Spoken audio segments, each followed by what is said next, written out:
Boa noite, mais um Lanterna do Abe.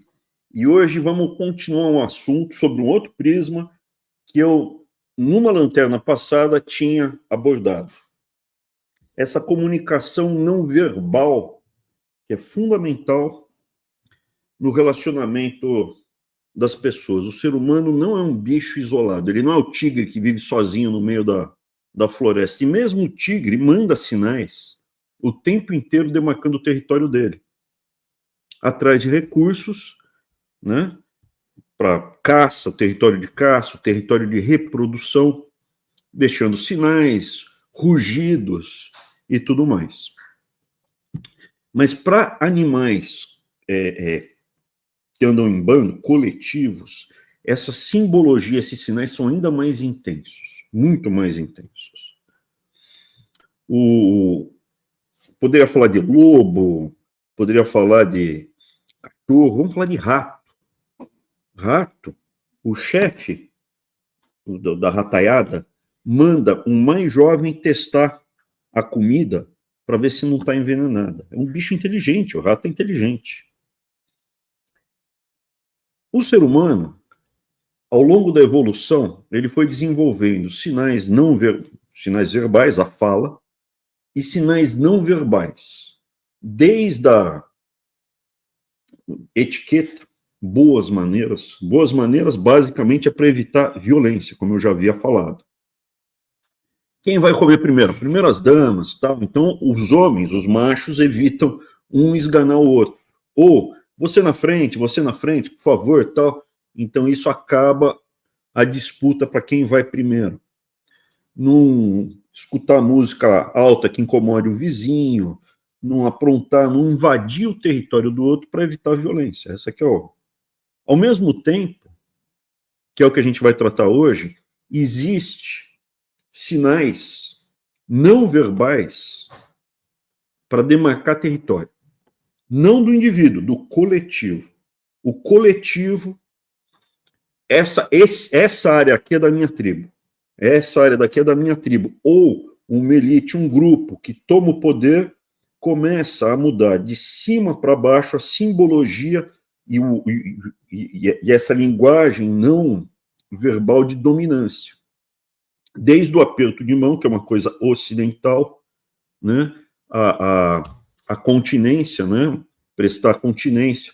Então, aperto de mão. Se eu vou... Não, um sinal que é relativamente natural é mostrar a palma da mão. Se você mostra a palma da mão, tal, significa que você está desarmado, você não está indo para o confronto. Então, é um símbolo relativamente universal. O aperto de mão, que é uma coisa mais ocidental, tem a ver com, ó, não estou armado, eu estou soltando a faca, a espada, estou estendendo a minha mão aqui, minha mão desarmada está aqui. E a sua, está desarmada também?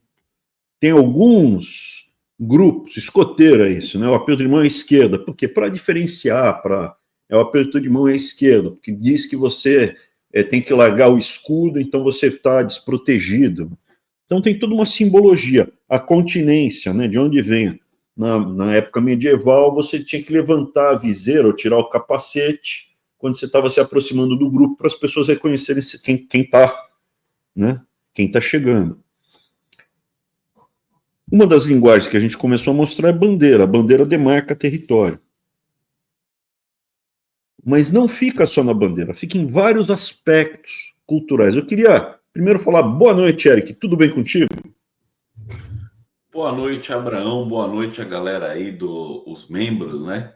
A nossa membresia aí. Mais uma aula do Abe, da O Lanterna do Abe. Abe. Coloquei você com a camisa da seleção vermelha ali, hein, Abraão? Só para gerar polêmica. Lógico. O que é isso?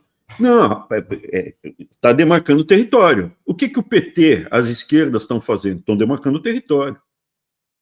Mais do que isso, veja, a partir do momento que você coloca a sua bandeira no meio do território do outro time, você mudou a linha de combate. Você não está mais na defesa, você está no ataque. O PT, jogou a bola lá no meio da... Ah, mas já recuou, já tirou, já voltou atrás. Não, tudo bem. Daqui a pouco vai lá, não, vamos botar só as estrelinhas. Referência a cada campeonato ganho em vermelho. Ou vão começar a usar essa. Tentar.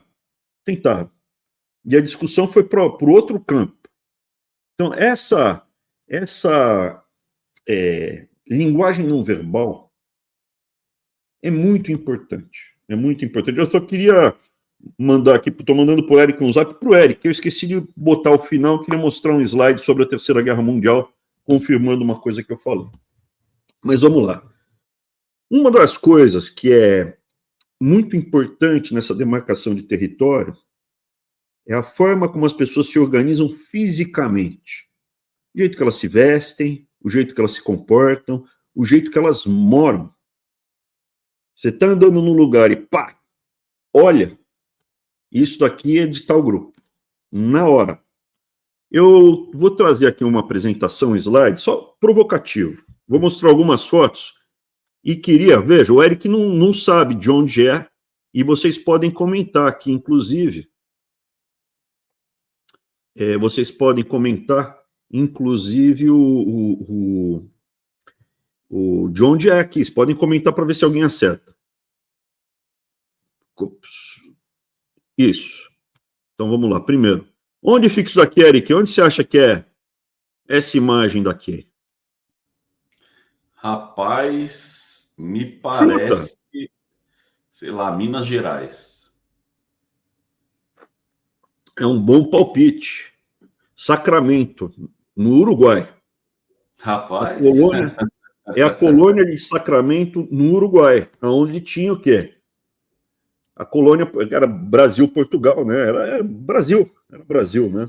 Era Brasil, era Portugal, era Brasil. Era no Rio da Prata, no estuário do Rio da Prata, os portugueses foram lá e colocaram uma bandeira no estuário do Rio da Prata. Por quê? O Rio da Prata é super estratégico, né? Você é super estratégico, ele escoa toda a área ali do miolo da América do Sul, que estava na mão dos espanhóis, poderia vir prata por ali, então super estratégico. Botaram por quê? A fronteira que a gente vai disputar é no Rio da Prata.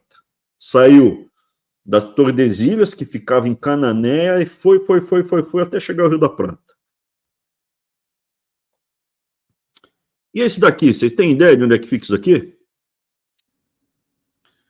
o calçadão tá meio Copacabana, né? Eu chutaria Portugal, cara. Algum lugar de Portugal, não sei. Macau, na China. Puta merda. Quase. E aqui? Isso aí parece interior de São Paulo, Ribeirão Preto. Macau, China. Pô, mas não parece ali esse interior de cidade interior de São Paulo? Macau, cara. Macau, China. Esse daqui? Opa, relações exteriores ali, eu tô indo pelo prédio, mas eu não... Tá escrito em português, cara. Tá, esse tá em português. Em Macau tem coisa em português também, com algumas modificações, mas tem. Eu vou chutar, sei lá, putz, Bahia. Mas esse lembra muito o Brasil, não lembra?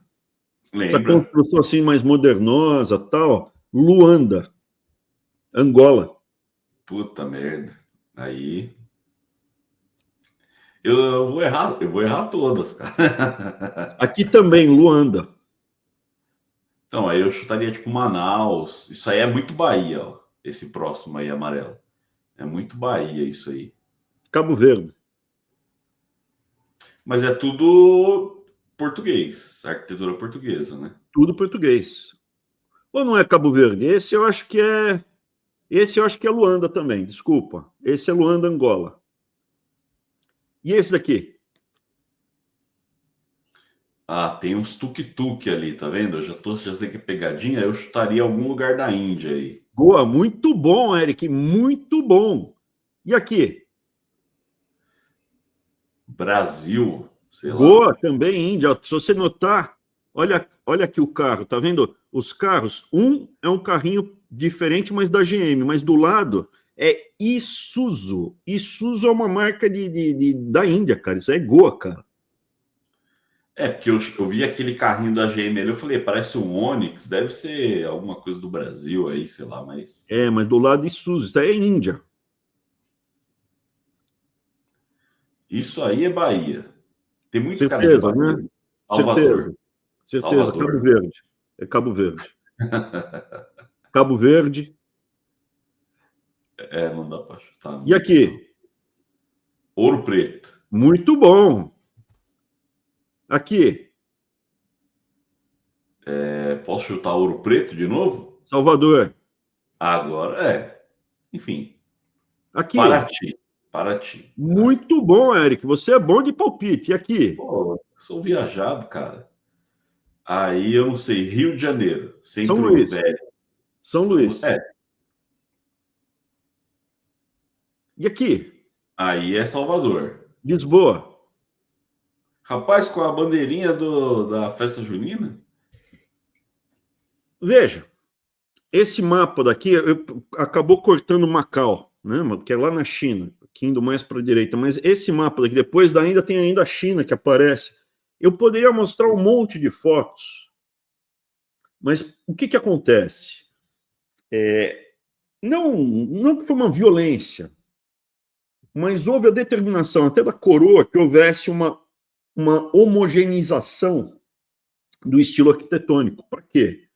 Para onde você estivesse, quando você entrasse em território português dominado pela coroa portuguesa, você saberia, pela arquitetura, pelos padrões, por várias circunstâncias, você se sentiria no ambiente da nação portuguesa, luso-brasileira, pode dizer como você quiser. E estava espalhado pelo mundo. Essas daqui foram as fotos de onde eu tirei. Eu tirei de Sacramento, ali no sul do Uruguai. Eu peguei Paraty, Belo Horizonte, peguei Salvador, São Luís, mas poderia ter pego toda a costa, toda a região que havia, poderia ter pego Manaus, poderia ter pego no interior do Brasil, tem o estilo arquitetônico, Cabo Verde, que fica aqui no meio do Atlântico, Lisboa, Luanda. É importante ter a dimensão, a arquitetura, o ambiente que você está ao redor, a música, a língua, a forma como você se comporta, os modos, tudo isso acaba determinando que grupo que você está. Algumas coisas são muito mais primitivas. Como o Brasil está apodrecendo, como o Brasil está se degenerando, degenerar, genes perdendo, né? Está ficando com uma genética pior. Esses sinais também são muito mais toscos. Uma determinação, uma coisa que todo brasileiro já passou por essa experiência. Dia de jogo, Palmeiras e Corinthians. Como é que você determina aquela vizinhança se é mais corintiano ou mais palmeirense, Eric? Isso aí não é nem dia de jogo, né? Normalmente, quando tem mais corintiano, é menos civilizado, né? Não, é na gritaria, é na gritaria. São Paulo, hoje em dia, também, o pessoal também grita, né? Mas ficam gritando pela janela, estão tomando, né? Tá, vai papé, povo, assim, né? Vira uma selvageria de urros, de urros. O que é aquilo? Os bandos de bugio são bugios. Eles estão gritando um para o outro. Um bugio grita, o outro bugio grita. Se chegar muito perto, ele faz cocô na mão e joga um no outro. São bugios. Antes fosse, né? Aqui na torcida, eles, enfim, empalam. Em sociedades decadentes, existe isso. Constantinopla era a famosa briga entre as torcidas dos times de biga. Né? Tinha corrida em Constantinopla e tinha as bigas. E eles se matavam. Em vez de se unirem para defender o Império Romano Oriental, o Império Bizantino, eles ficavam fazendo, né, coisas primitivas, como cocô na mão e jogar no outro, como bugios, exatamente como bugio. Então você vê vários sinais de decadência e apodrecimento na sociedade brasileira. Abraão, futebol, uma coisa super tradicional, está na alma do Brasil. Futebol, cara, meu futebol, cara, tem 100 anos. 100 anos. Em 1900, os seus ancestrais não jogavam futebol. Em 1910, os seus ancestrais não sabiam do que se tratava. Se jogasse uma bola para eles, eles não... O que é que eu faço com a bola? Não tinha futebol. Futebol não é uma coisa ultra tradicional. Futebol é mais recente do que a República.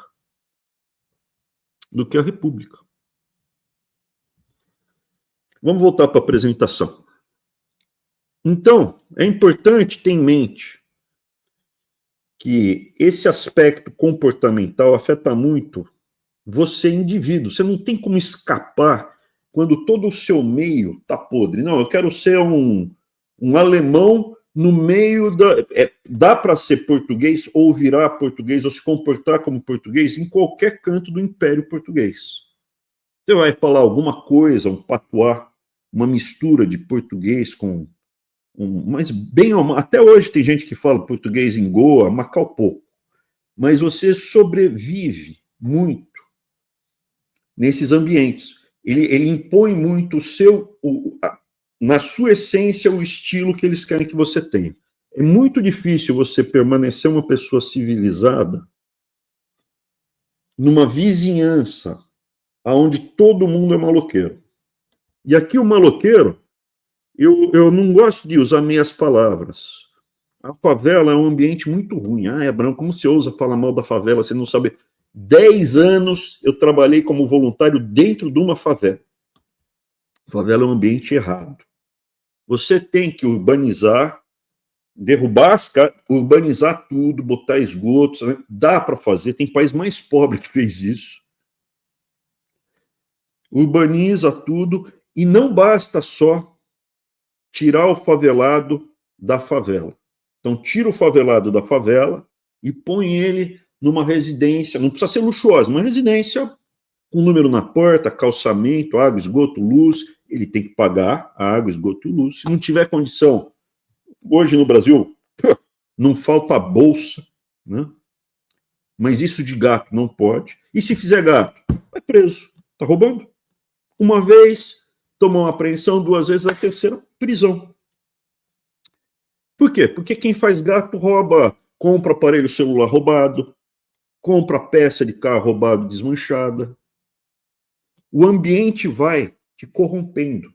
Do mesmo jeito como se você for para um local que todo mundo fala inglês, em algum momento, você, sua família, vão começar a falar inglês. Se você for a um país muçulmano, dificilmente você vai andar de bermuda e a sua esposa de minissaia, ou a sua filha de minissaia.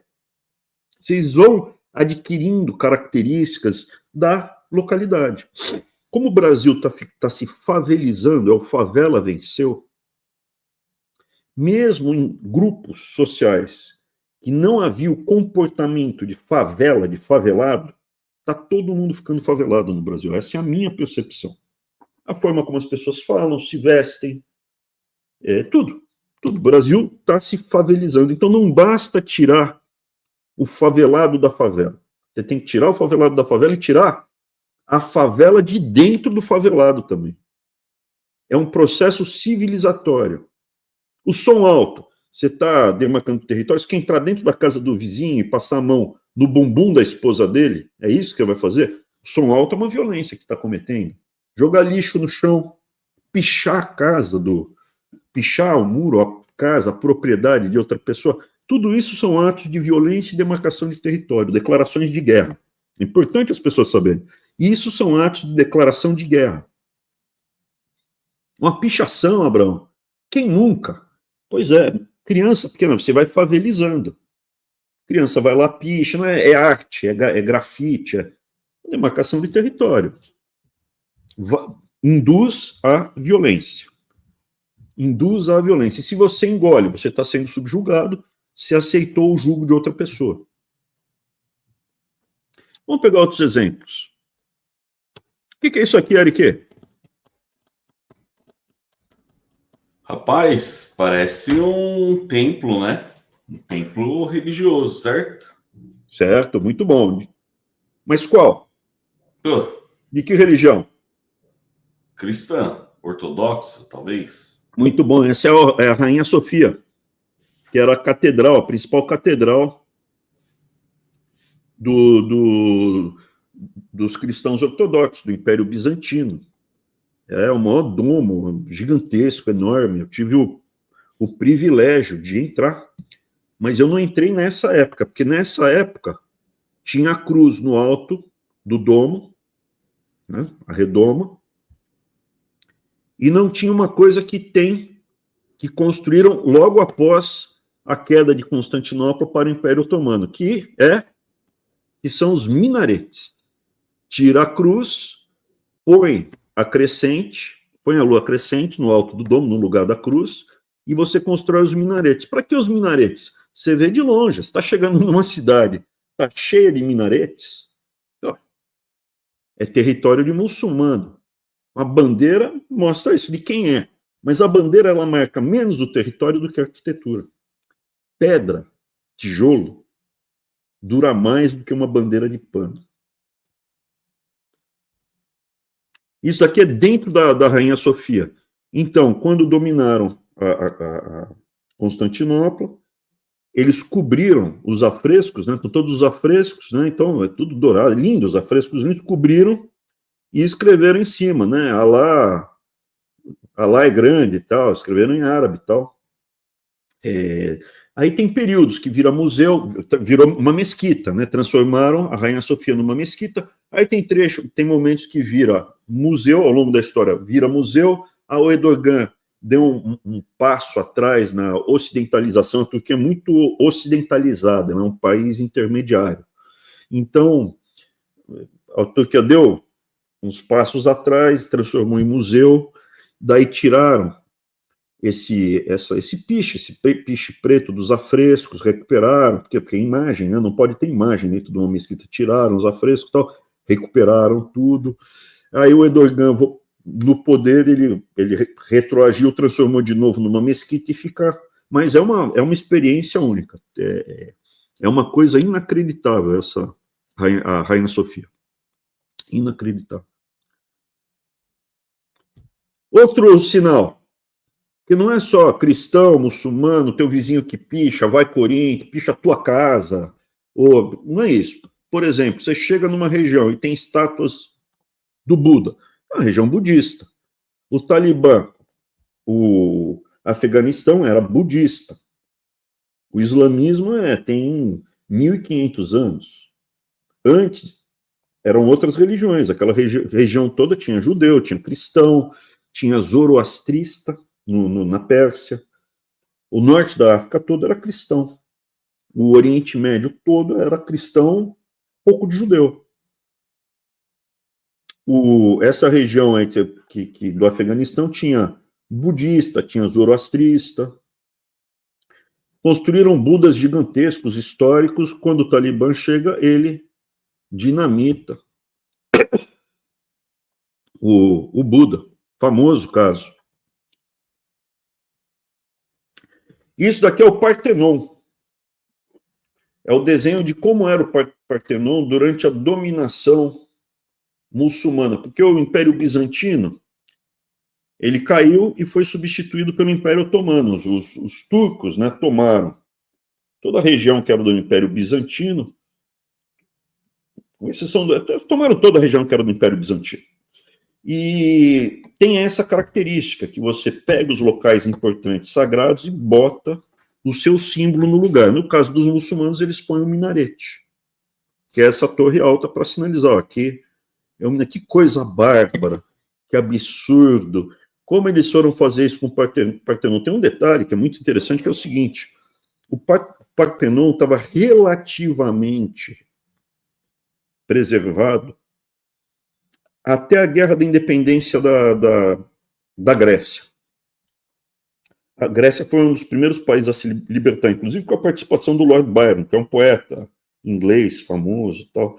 Ela é um dos primeiros a se libertar, muito antes do resto dos Balcãs, da Península Balcânica. E aí os turcos, quando estavam abandonando, encheram o Partenon de dinamite e explodiram, por isso que voou destroço e tal. Os ingleses foram lá, tiraram grande parte dos principais afrescos. Então, se você entrar no British Museum, em Londres, também é outra experiência inacreditável. British Museum em Londres.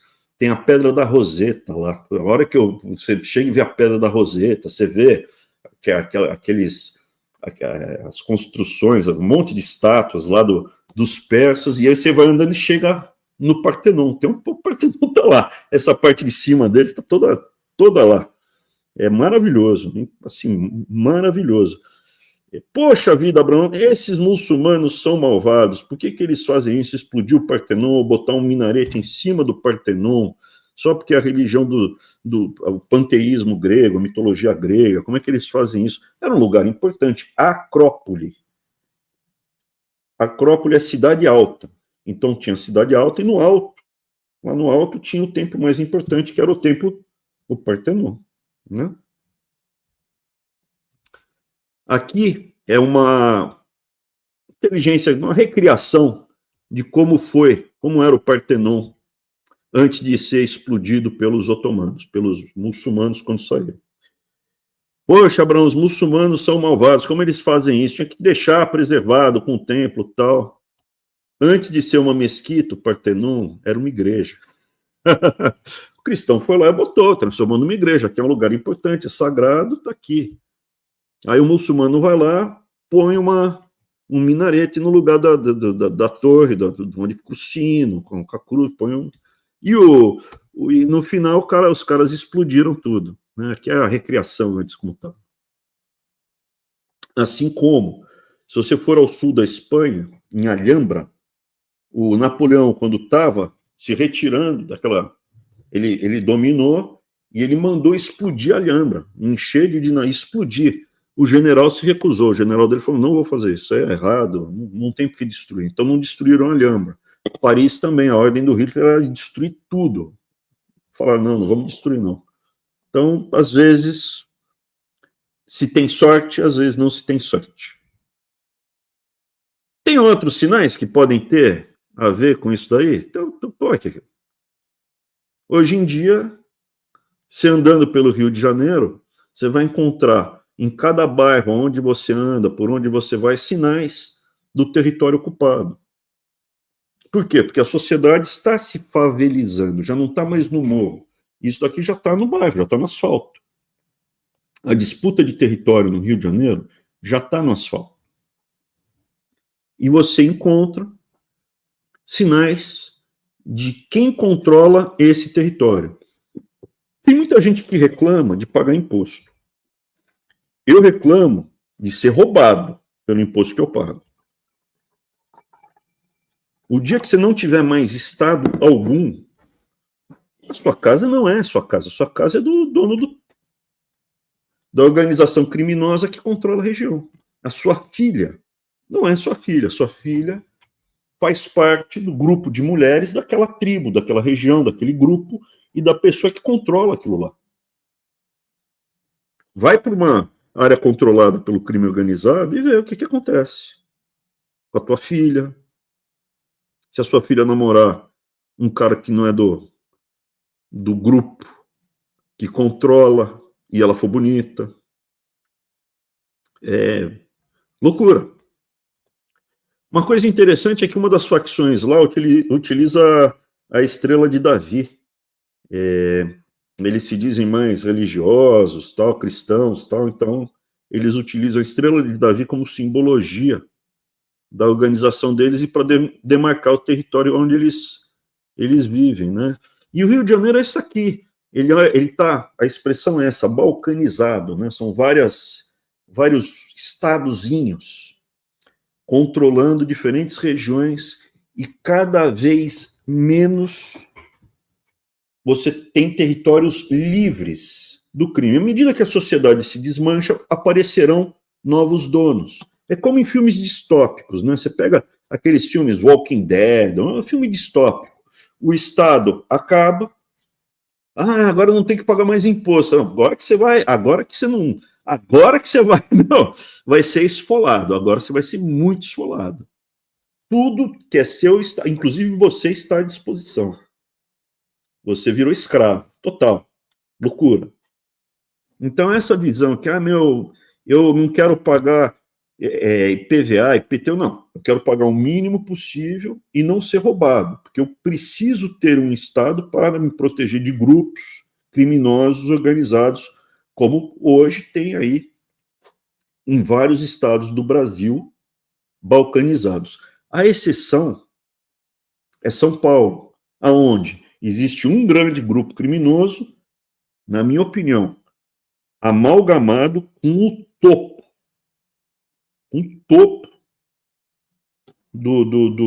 de quem controla o Estado. Ela está lá em cima. E como o grupo político e o grupo criminoso que controla o Estado estão juntos há muito tempo, se solidificou e não balcanizou. Como é um grupo só, não precisa demarcar território. Você não precisa ficar demarcando território.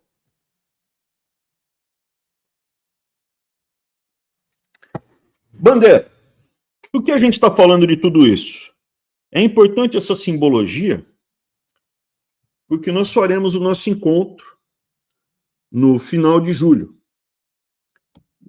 O Eric já passou todos os detalhes, já está tudo explicado aí. Faremos o nosso encontro, e no nosso encontro precisamos ter um símbolo nacional. Nós somos brasileiros, falamos português, somos descendentes daqueles caras que tinham arquitetura, que está lá, tal, direta, geneticamente ou não. Mesmo um japonês que está no nosso grupo, ele é herdeiro de toda essa bagagem luso-brasileira. Ele fala português, come pão de queijo, come arroz com feijão, tudo isso junto e misturado constituiu a nossa autoimagem nacional.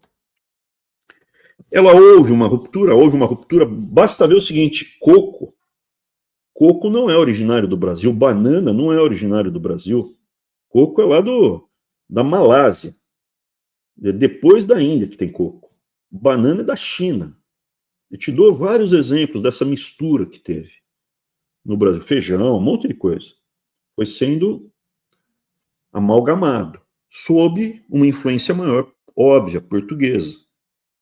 Portuguesa de onde? Portugal, a gente já mostrou aqui de onde veio Portugal, começa como um projeto templário, que depois vira a Ordem de Cristo. Na bandeira brasileira, feita pelo Dupré, poderíamos ter outro tipo de bandeira? Sim, mas ela tem uma simbologia legal. A união de duas famílias, isso é bacana, são duas famílias, aí tem até a simbologia aí, o amarelo é dos Habsburgo, que são austríacos, e o verde dos Bragança.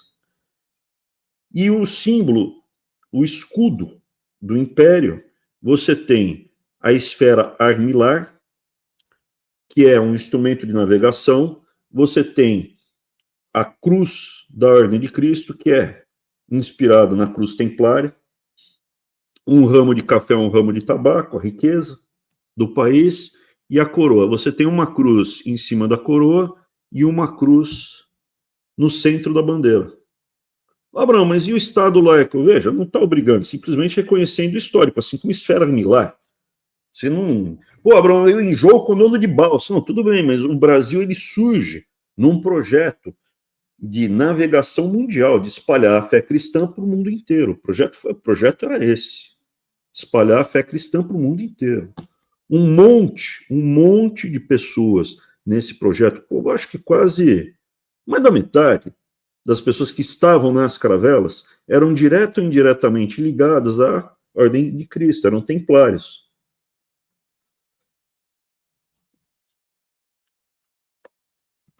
Quando a República, quando existe, quando o Império entra em dificuldade com a Guerra do Paraguai, o mundo inteiro, né, o mundo inteiro estava caminhando para se tornar republicano. O próprio Pedro II acreditava nisso. O Pedro II acreditava que a República era inevitável. Iria o mundo inteiro acabar indo para uma República. E o movimento republicano de Itu já tinha preparado uma bandeira para quando o Brasil virasse uma república, que é essa bandeira aqui. Essa era a bandeira para substituir a bandeira da independência. Essa bandeira foi feita quando o Brasil se separou de Portugal e houve a tentativa, a discussão de se substituí-la por uma bandeira que não tem nada a ver com o Brasil. O que essa bandeira tem a ver com o Brasil? É o mapa do Brasil. É o mapa do Brasil, é isso que tem, não tem nada a ver com o Brasil. A bandeira republicana, origem dela de Itu, e inspiração claramente no na bandeira americana, e o mapa do Brasil simboliza isso, né? Não é o mapa de São Paulo, é o mapa do Brasil. Só que acabou não prevalecendo essa bandeira, acabou sendo, por alguns dias, essa daqui. Era a bandeira americana, só que no lugar do vermelho e branco, você tem o verde e amarelo. Também não colou. Para vocês pegarem a influência estrangeira que houve na proclamação da República, eu vou te dar um simples exemplo. Ao final da proclamação da República, a milicada do Exército prestou continência e cantou a Marselhesa. Cantaram a Marselhesa. Então, assim, cara, é uma piada, foi uma violência gigantesca. O que acontece? Essa milicada toda estava acostumada a lutar na Guerra do Paraguai, eles lutaram mesmo, foram para combate, foi uma guerra para valer, sob essa bandeira. Então, o cara chegava ao longe e via uma bandeira como essa, o que é isso? Que país é esse? Aqui no Brasil. Eu não sei do que se trata isso. Não foi por essa bandeira que eu lutei, não tenho nada a ver com isso. E essa daqui, já não é tão ruim, mas, não é a nossa bandeira, cara. Aí o Deodoro falou, bicho, é o seguinte, tem que ter aí o quadrado com losango amarelo, o quadrado verde, o retângulo verde com losango amarelo, o próprio Deodoro falou, e põe aí, tira o brasão do Império aí e toca a ficha. Aí botaram o brasão da República, que é uma esfera, que também havia no Império a esfera, só que substituindo a cruz e a esfera armilar, cada estrelinha aqui representava uma província do Império, né? O que eles fizeram, botaram aqui o ordem e progresso. Ordem e progresso. E de onde vem o ordem e progresso? O que é isso aqui? Isso daqui é uma igreja da religião positivista. Tá vendo alguma cruz aí, Arique? Rapaz, nem se forçar tá muito. Vendo alguma cruz? É no Rio de Janeiro que fica essa igreja aí. Olha na abertura. Olha na abertura como é que foi. Essa daqui é outra igreja positivista, só que fica no Rio Grande do Sul. Essa aqui dá para ver. Aqui dá para ver bem. Ó. É a mesma frase. Tá vendo? O amor por princípio, a ordem. Não dá para ler, mas aqui dá para ler direitinho. O amor por princípio, a ordem por base e o progresso por fim. Ordem e progresso. Então, isso daqui, cara, é uma religião. Tá vendo alguma cruz aqui, Arique? Não estou vendo absolutamente nada. Tá vendo alguma cruz aqui dentro? Não. É isso, uma religião inventada, artificial, muito em linha ali com as revoluções que varreram a Europa no final do século XVIII, século XIX, mesmo começo do século XX, muito alinhado, aonde você queria derrubar o antigo regime, fazer uma ruptura total com o que havia do mundo ocidental, instituir uma nova religião baseada na razão, na lógica. O comunismo se apresenta, não é, mas se apresenta como científico. É um movimento científico. Então, a ordem e o progresso é isso. Você vê o lema: o amor por princípio, a ordem por base, o progresso por fim. Ordem e progresso. Então, a bandeira brasileira, isso daqui é como se tivesse um minarete. Nada contra o minarete. Se a população brasileira quiser virar muçulmana, toda ela, e botar um minarete em cada bairro, a população brasileira faça isso. Mas ordem e progresso, cara, não tem nada a ver. Não nos tornamos positivistas, não colou, não decolou. É simplesmente um grande experimento social, uma grande obra de engenharia social criada por um bando de gente, não vou falar mal intencionada, revolucionários, eles eram bem intencionados. O detalhe é o seguinte: eles tinham uma boa intenção, a ponto que, no começo, eles estavam no governo do Deodoro. Quando o Deodoro, aparentemente, começou a roubar muito, eles caíram fora. Falaram, não, muitos se arrependeram, muitos dos positivistas ali se arrependeram, e quem ficou abocanhou alucinou e aloprou com o Tesouro Nacional, com tudo. Então, veja, eu reconheço, somos representados por essa bandeira desde 1890, 89, 90, desde 1890 essa bandeira daí impera no Brasil. Então, estamos já há 135 anos. Mais tempo que futebol. Só que eu vejo, infelizmente, como o brasão da República, um ato de violência que foi cometido baseado em mentira, em roubo, em covardia, em traição, em corrupção. É um símbolo da violência que foi cometida contra a nação brasileira, e isso precisa ser dito. Vamos rasgar a bandeira? Não, eu volto a falar. Acho que deveria ser opcional escolher quando e como usar. Podemos usar essa bandeira ou essa bandeira. Ou se tiver algum imbecil que queira usar essa daqui também, fica à vontade. Mas eu vejo assim, pelo menos dá por lei, dá a opção de optar por usar a bandeira do Império, a bandeira da independência, para eventos públicos. O nosso evento, como é um evento privado, a minha sugestão, e vocês aqui podem e devem opinar, ela tem que ter 3 bandeiras. Eu acredito que ela tem que ter 3 bandeiras. A primeira bandeira, referente à nação. A minha sugestão é que, ao invés de utilizar essa bandeira aqui, a gente utilize a bandeira da independência. Essa é a minha sugestão. Mas, não, Abraão, já está consolidado, esse ordem e progresso não tem mais nada a ver, acabou, tal. A Rússia, quando acaba a União Soviética, tirou a foice e o martelo da bandeira dela. Não resgatou a águia russa, né? Tinha a águia russa, não resgatou, mas resgatou parte da bandeira. Eu acho que a gente deveria, pelo menos, ter a opção de utilizar. E a minha sugestão, como é um evento privado, não seremos, creio, processados se usarmos a bandeira da independência.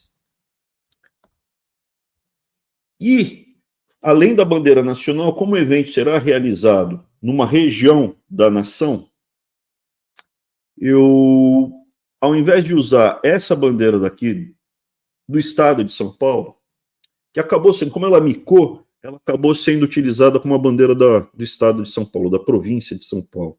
Só que eu acho que é uma bandeira que traz uma referência ruim. O movimento republicano, e não tem grandes vínculos com a história da nação brasileira, com a história de São Paulo, da cidade de São Paulo, do estado de São Paulo. O estado de São Paulo ele surge dos jesuítas, de uma ação de desbravadores, primeiro em Santos, em São Vicente Santos, Cananéia, mas o estado se expande, e o Brasilzão inteiro se expande com as bandeiras, com os bandeirantes. As naus, as navegações, as caravelas vêm ao Brasil com a bandeira templária nas suas velas, sinalizando ao longe que, ó, essa embarcação aqui é portuguesa templária, cristã. Não é muçulmana, não é espanhola, não é inglesa, é portuguesa, templária, cristã. Eu acho que a minha sugestão, nós deveríamos utilizar a bandeira do Império, a bandeira da cidade de São Paulo como sendo a bandeira regional. Por que a da cidade de São Paulo? Veja, ela tem exatamente a cruz da Ordem de Cristo, que é a cruz templária restilizada, quando se acaba os templários. Já é uma bandeira que existe há bastante tempo, representando a cidade. Ela tem 2 cruzes templárias. Primeiro, um braço de um cavaleiro segurando a bandeira templária, e depois uma segunda cruz da Ordem de Cristo. Eu acho a bandeira, essa era provavelmente uma bandeira com a cruz da Ordem de Cristo que ia para dentro do Brasil. E o símbolo, né, a mensagem, né, o non duco do coro, que é que eu não sou conduzido, eu conduzo, né? Eu sou senhor do meu destino, né? Eu sou o senhor do meu destino. Non duco do coro. Essa simbologia, eu creio que tem muito mais força. Eu queria fechar só explicando o que é essa coroazinha, Não é uma coroazinha, em cima do símbolo do brasão, tem um castelinho. Dá para ver um castelinho aí, Eric? Em cima do braço do cruzado, segurando a cruz templária? Dá para ver. A resolução tá meio baixa, mas dá para. Eu conheço a bandeira, né? Mas aí alguém que tiver dúvida entra no Google aí e pesquisa a bandeira da cidade, né? Da cidade de São Paulo. Isso daí era uma insígnia que está no brasão português, é uma insígnia que vem do Império Romano. Por quê? Quando você cercava uma cidade, para você subir as muralhas, pegar os primeiros a tentarem subir a muralha, era quase uma missão suicida. Então ninguém queria morrer. O que acabou se criando para estimular? O primeiro que conseguir chegar no alto da muralha, quando você está conquistando, invadindo, tomando, o primeiro que sobe, ele vai receber era como se fosse um escudo, né? Um escudo era uma coisa que você punha de metal e passava de pai para filho. Isso te diferenciava, fazia realmente uma diferença social no Império Romano.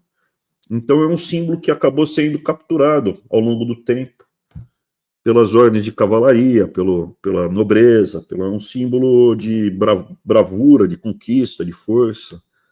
A simbologia da bandeira da cidade de São Paulo, para mim, é legal. A simbologia da bandeira do Brasil, o problema é o ordem e progresso. Que, além de tudo, é uma piada, né? O Brasil não tem nem ordem nem progresso, né? Essa daqui é um absurdo. E a bandeira do estado de São Paulo também é uma história triste. Eu não vejo porque a gente precisaria utilizar no farol. Então, se vocês concordarem, essas duas bandeiras, a bandeira da independência ao centro, à direita, a bandeira da cidade de São Paulo, se vocês concordarem.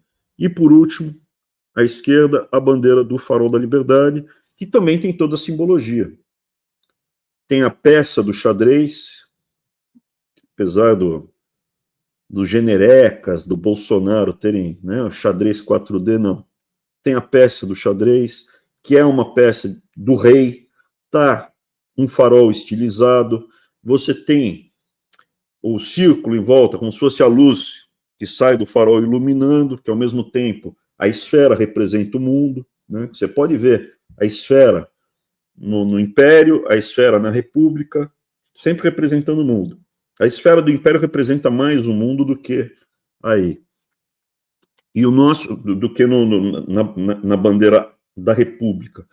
E em cima da peça do rei, que representa o farol, tem uma cruz também. Então tem uma cruz aqui no farol, tem na cidade de São Paulo, tem duas, e na do Império também tem duas, uma em cima da coroa e outra ao centro, sendo que, veja bem, a esfera milar e depois a outra esfera o mundo, né? Então tem uma simbologia muito bacana em todas, levando a mensagem para o mundo inteiro. Então, tem uma que era desde o princípio o objetivo tanto dos cruzados quanto do Império Português. E isso está, inclusive, nos Lusíadas. O Camões diz textualmente: vós, ó bem-nascida esperança, futuro temor da maura lança, dada ao mundo que a Deus todo mande, para ao mundo ao Deus da parte grande. E expandindo a fé, tem tudo lá, tá bem clara a mensagem, né? Só que era Dom Sebastião que acabou morrendo, sumindo, né, no norte do Marrocos. Então, termina aqui a nossa apresentação. Estamos com 51 minutos, acho que está... O Clodoaldo está falando que essa cruz deitada é profana. Se for, a gente faz a cruz sem ser deitada. Tá bom? Mas vamos verificar se é profano mesmo, tá? Ver se é. Pode colocá-la de pé também. Vamos aguardar para ver. Mas não sabia. Eu não mexo com coisas profanas, né? Não faz parte da minha realidade.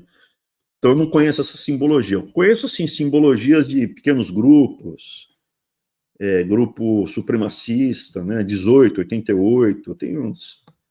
Se você estiver andando pelos Estados Unidos, hoje em dia muito menos, Mas se você estiver andando pelos Estados Unidos, tiver um bar, um ambiente cheio de branco e uma cruz e uma bandeira confederada, não entre. Não entre. Se você não for branquinho, bem branquinho, não entre. É lugar de confusão, não entre. Não entre.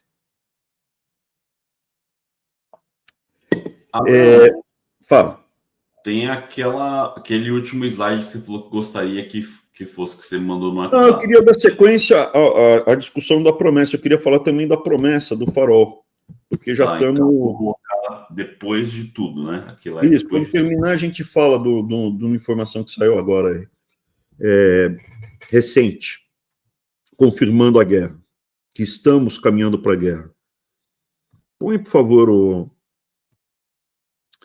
Nós vamos fazer um encontro, nós faremos o encontro, final de julho, e no encontro eu gostaria, se tudo caminhar para isso, que a gente comece a entregar as primeiras promessas do farol. Isso é a promessa do farol. Estou usando aqui, estou usando previamente, tá? Estou usando previamente.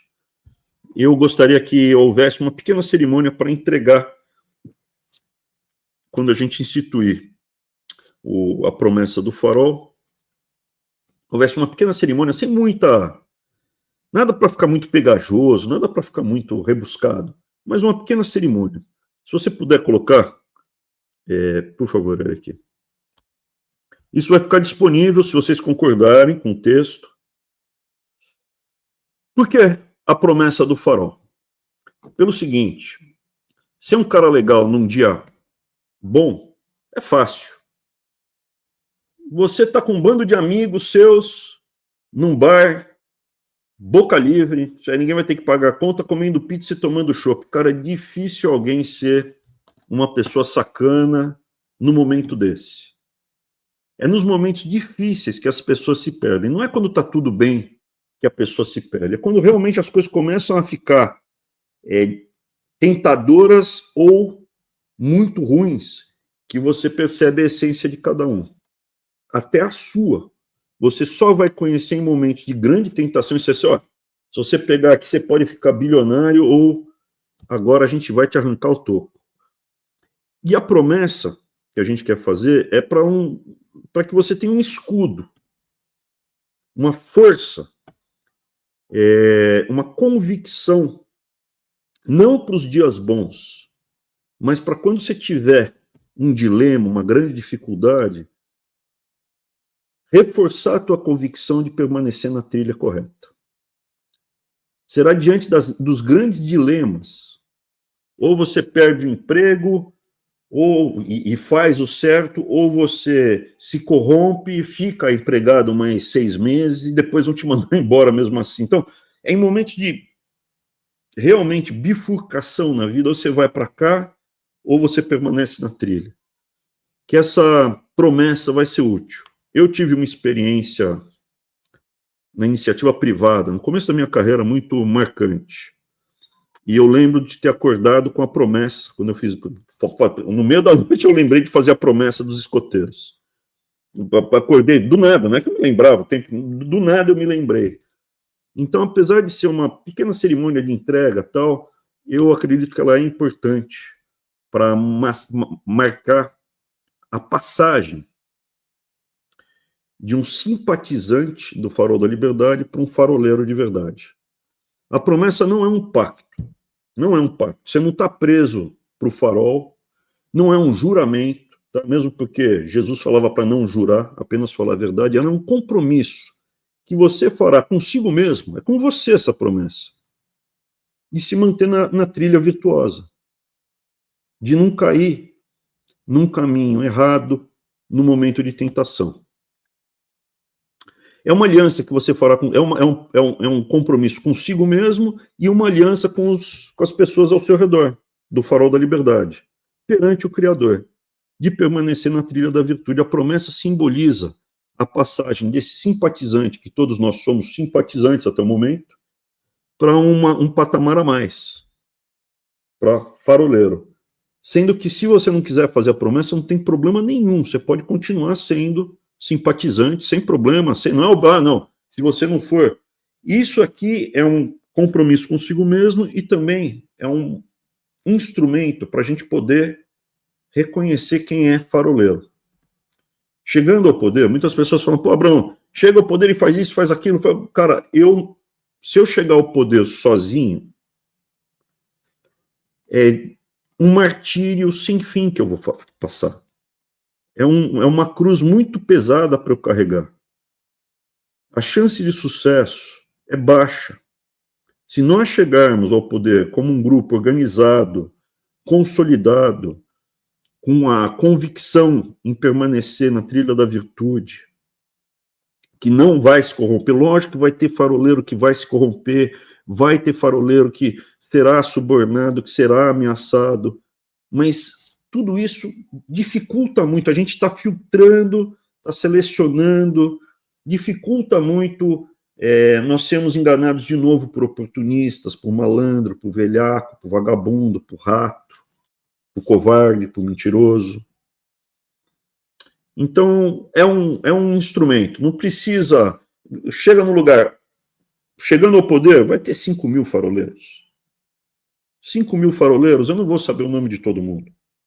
Mas se eu conseguir, o cara tá com o paletó por cima o cara só mostra ali, beleza, já sei quem é do time, entendeu? É uma coisa importante. Ou entre os faroleiros que tiverem, já sabe quem está no time.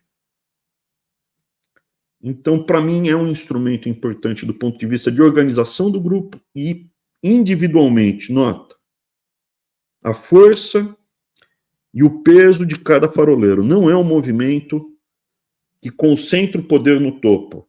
Cada faroleiro tem um livre-arbítrio, cada faroleiro é um igual ao outro irmão faroleiro. É primo inter pares. O cara hoje está como chefe do Farol da Liberdade no estado do Tocantins. Amanhã ele vai para São Paulo, deixa de ser chefe, é outro. Então, não tem a diferença entre níveis. Primo inter pares. Importante salientar que isso não envolve mensalidade. Então, fiz a promessa de faroleiro. Cara, não tem mensalidade, não tem dízimo, não tem vinculação financeira no presente ou no futuro.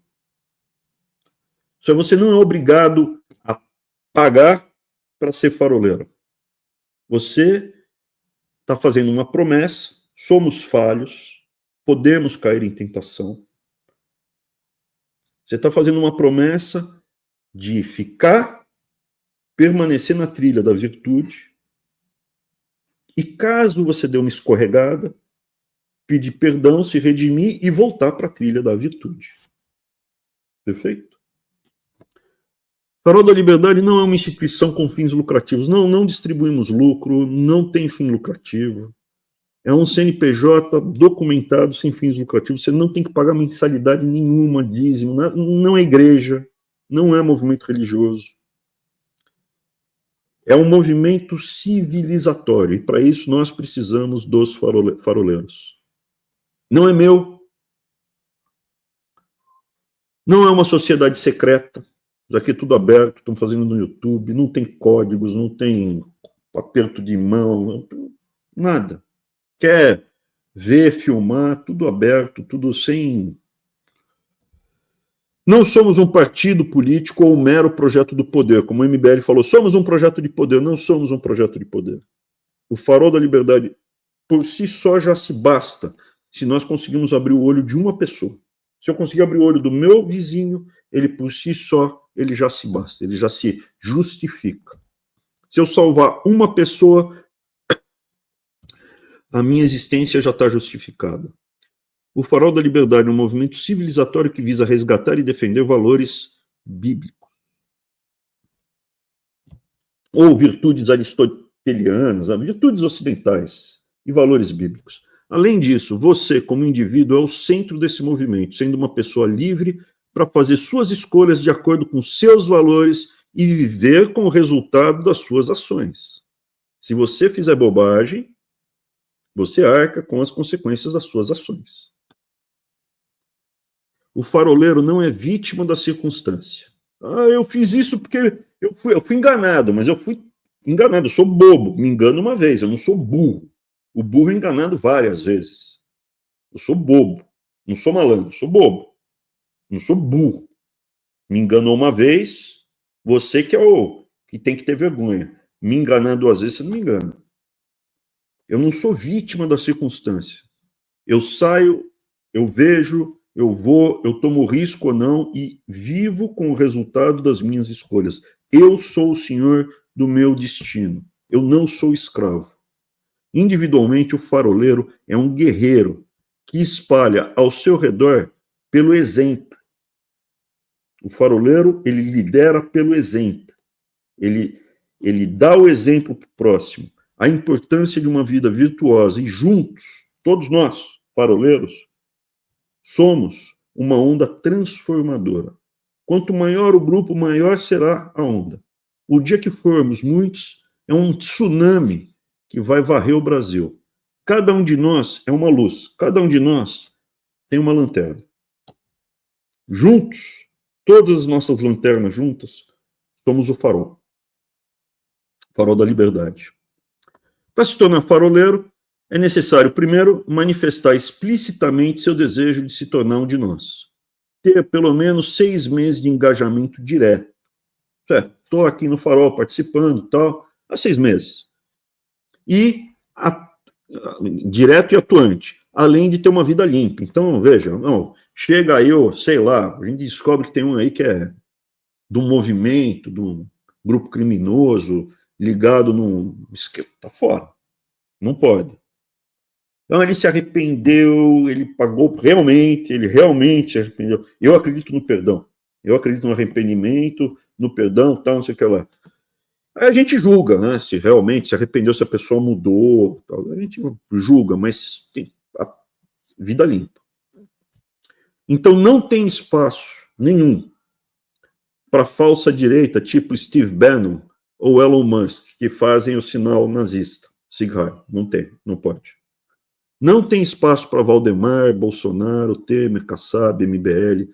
Água e óleo não se misturam. No farol, dentro do farol, como faroleiro, não. Direita não frequenta churrasco de bandido. Não frequenta festa de traficante. Direita não é sepulcro caiado. Não somos sepulcro caiado. Por fora e por dentro limpos. Não há espaço para mentira, falsidade, imoralidade ou hipocrisia. Não há espaço para devassidão ou adultério, traição ou corrupção. Direita é farol da liberdade, o resto é centrão. Veja, você é uma pessoa que já foi adúltera, beleza, e daqui para frente? Tua consciência. Você é uma pessoa devassa. Então, a princípio, para que você quer virar faroleiro? Não vira, porque se aparecer devassidão, coisa errada, coisa podre, a gente vai te expulsar. Se você frequenta churrasco de bandido, de corrupto, uma coisa é sentar para negociar. Outra coisa é confraternizar. Sentar para negociar, tá lá o sequestrador e o sequestrado, e o policial vai negociar. Vai sentar e vai negociar para soltar a vítima. Se o policial vai na festa de casamento, daí mudou. Uma coisa é sentar para negociar com o inimigo. A outra coisa é confraternizar e comer pizza, comer churrasco, tomar uísque junto. Outra, tem nada a ver. Lembre-se, a promessa é muito maior do que esse distintivo de metal. Quanto custa? Nada. Você vai receber isso aqui. Você não paga pela promessa. Você não custa zero. Zero para você. Tá? Mas isso daqui não é a promessa. Isso é um distintivo de metal. Tá bonito, tá bem feito, como tudo que a gente faz. Limpo, bonito, bem feito, tentando achar um senso estético. Mas isso daqui não é o principal. A promessa é o que fica no seu coração e depois serve para guiar os seus passos durante esses momentos mais difíceis pelo resto da sua vida. Volta e meia, você vai se deparar com isso. Pô, vamos lá no churrasco do fulano de tal, vamos lá comer uma pizza, tomar um chopp com... Eu não sabia que ele era bandido, não. Você não sabia que era bandido. Mas se você sabe, você vai lembrar, putz, eu não vou. Volta e meia vai aparecer uma tentação na sua vida. Você vai lembrar da promessa. Não vou. E se cair, fez a bobagem, vai se arrepender, vai confessar, vai se redimir e volta para o farol. Então, o distintivo não é o principal, é o que vai estar no seu coração. Fui devasso, fui infiel, traí a minha esposa, traí o meu marido, roubei. Acontece. Não comigo, graças a Deus comigo nunca aconteceu, mas acontece. O cara roubar num momento difícil, tá apertado, tá... Quando tá tudo fácil, não pega, mas quando tá difícil, tem gente que cai em tentação. Se arrepende, confessa e busca a redenção. Ok? Como será a promessa? Então, não pode estar sozinho, tem que ter pelo menos um faroleiro ao lado para testemunhar a sua promessa, porque é um compromisso consigo mesmo e uma aliança com os outros faroleiros, para todos juntos permanecermos na trilha da virtude. E repita, é só isso. Apesar de feito a imagem e semelhança do Criador, reconheço meus defeitos e prometo fazer o melhor possível para: número 1, viver no caminho da verdade, da justiça e da liberdade. Número 2, não me curvar perante ídolos ou mentiras. Número 3, pautar minhas ações pela honra e pela compaixão ao próximo, sempre buscando minha redenção. Que a luz desse farol ilumine os meus passos, eu me apresento como faroleiro. Ponto. Se vocês não gostaram, por favor, façam os comentários, façam as suas críticas de forma educada, óbvio, né? Vocês são sempre educados. Mas foi uma sugestão que eu fiz, já circulei em alguns grupos e estou aguardando, tá? O feedback. A princípio, é isso. É só essas poucas palavras que a gente fará no dia, tá?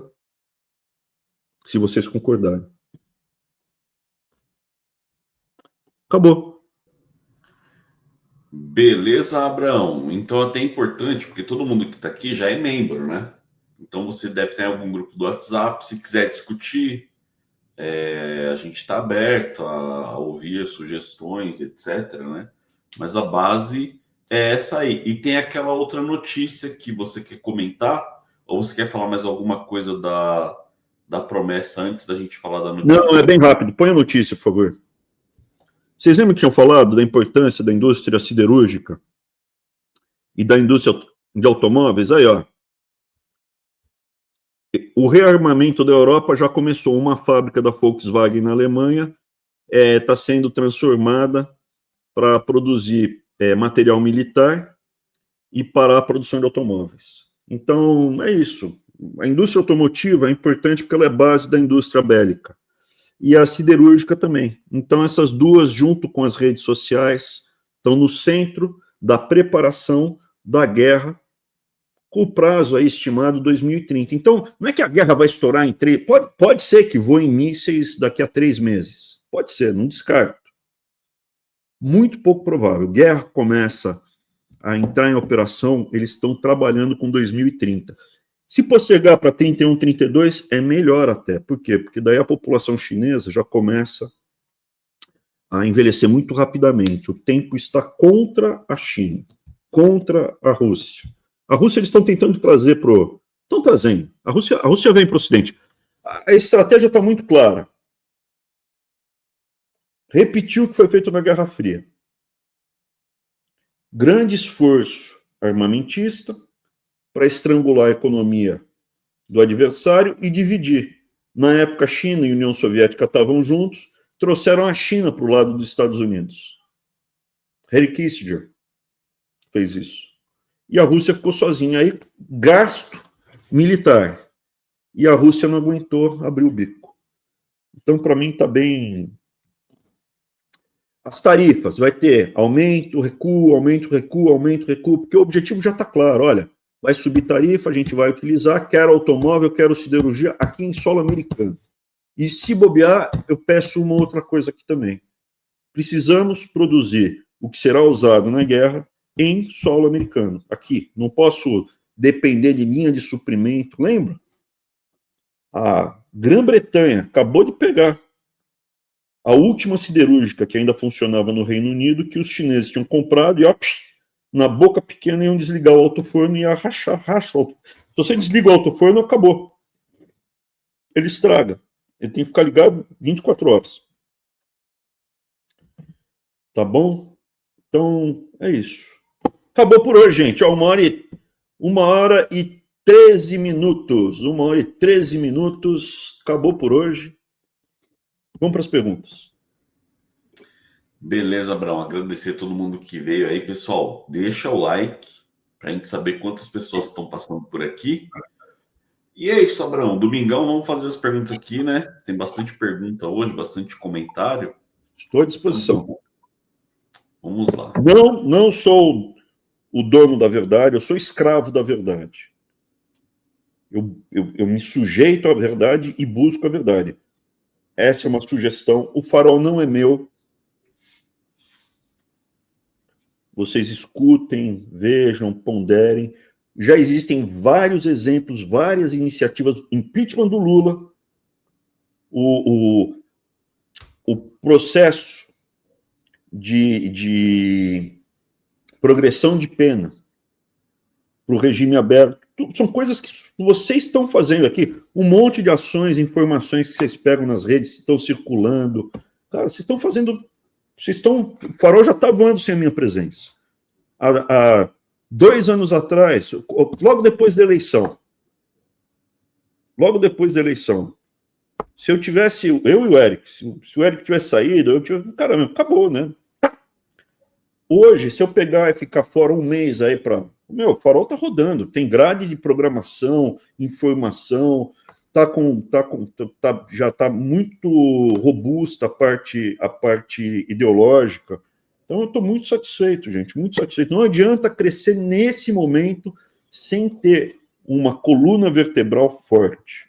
A coluna vertebral são os faroleiros. Para ter faroleiro, a gente precisa ter ideologia, liturgia, processo, regra, precisa ter uma sede, precisa ter estúdio, precisa um monte de coisa. Tudo isso está sendo construído. A partir do momento que nós tivermos, e deve ser, eu diria, o meio do ano, no evento do Farol, fecha o ciclo, a gente pode crescer. Abraão, e quando nós estaremos na presidência? Se eu tivesse ganhado o governo do estado de São Paulo, eu teria sido devorado. Talvez eu vencesse, mas eu venceria por um esforço hercúleo. Estaria desbagaçado. Olha como eu estou enxuto, como eu remocei. Né? Tem gente que está falando que o Eric é mais velho do que eu, cara. Pô. O próprio Gabriel reclamou do Eric. O Gabriel falou, pô, Eric, caíram os pelos do peito. Pô, vejam o programa do Eric sobre saúde. O Eric faz um topless, dá para ver os seios dele. O Eric é um cara de peito. Dá para ver os seios dele. Ele depilou o peito cabeludo dele, depilou. Eu não sabia que era cabelo, nunca tinha visto o Eric sem camisa. Foi o Gabriel que denunciou. O Gabriel falou, pô, não dá para fazer mais cafuné no peito do Eric. O Farol da Saúde, na verdade, é uma iniciativa que veio do Arthur, né? Tem um programa com os doutores, que é a parte mais séria, tem um monte de médico com a gente também. Mas aí é onde eu entro, né, Abraão? Eu percebo que eu e você, a gente tem uma ligação. Onde a gente entra, o negócio fica um pouco mais bagunçado, né? Bagunçado? Fala, homoerótico, é isso que quer falar? Não. Eu assumo a minha broderagem. Eu vou mostrar para vocês uma prova concreta da minha broderagem. Ia lá. O chazinho de hibisco. Chá de hibisco, cara. Olha a jarra. Chá de hibisco, cara, meu. E acabei de tomar banho, cara. Acabei de sair do banho. Cara, meu, homem muito limpinho. Tomando chá de hibisco, cara. Meu Deus do céu, cara. Que fase, hein? Que fase Não, eu tô chegamos. nessa fase há muito tempo. Eu não passei de fase. Se seguir mais alguns, aí começa, né? Tá na linha tênue ali, né? Tá. Vamos lá então para as perguntas aqui, Abraão.